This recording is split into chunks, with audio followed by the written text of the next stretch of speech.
আমরা এখন চলে এসেছি ম্যালে বুক ফেয়ারে, এমজি মার্গে। এখানে অ্যাকচুয়ালি নতুন বুক ফেয়ার বসেছে। বুক ফেয়ারে বই কিছু কম, খাওয়া দাওয়ার জিনিস একটু বেশি দেখতে পাচ্ছি। দু একটা স্টল দেখলাম এখানে, বেশ ভালো। কয়েকটা বই বিক্রি হচ্ছে, বেশিরভাগই সব রিজিয়নাল বই। কোনো বই দেখতে পাচ্ছি না সেরকম। আচ্ছা, বাকি আস্তে আস্তে এগিয়ে গিয়ে দেখি কী কী বই আছে কোন স্টলে।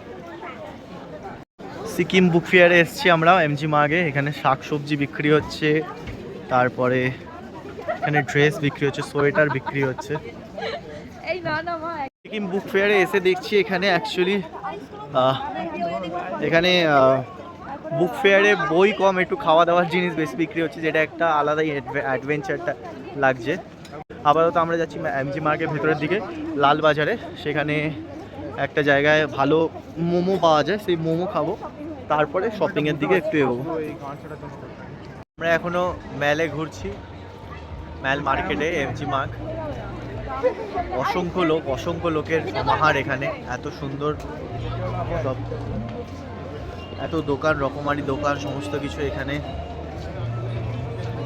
রাস্তাঘাটে ভিড় প্রচুর,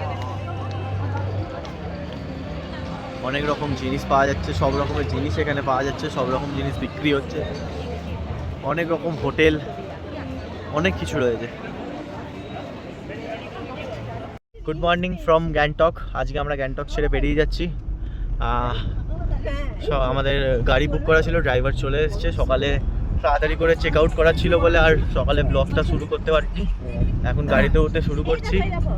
এখন আমরা গ্যাংটকের দিকে যাচ্ছি। গ্যাংটকের রাস্তায় জাস্ট সবে গাড়ি স্টার্ট হয়েছে, এবার আমরা বেরোচ্ছি।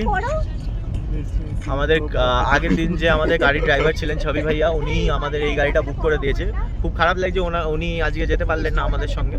আমাদের অন্য একটা ড্রাইভার বুক করে দিয়েছেন উনি, ওনার সঙ্গে আজকে আমরা যাচ্ছি গ্যাংটকে। আমাদের টিকিট কাটা ছিল ট্রেনের, কিন্তু ট্রেনের টিকিটটা কনফার্ম না হওয়ায় আমাদের সেই টিকিটটা ক্যান্সেল করতে হয়েছে।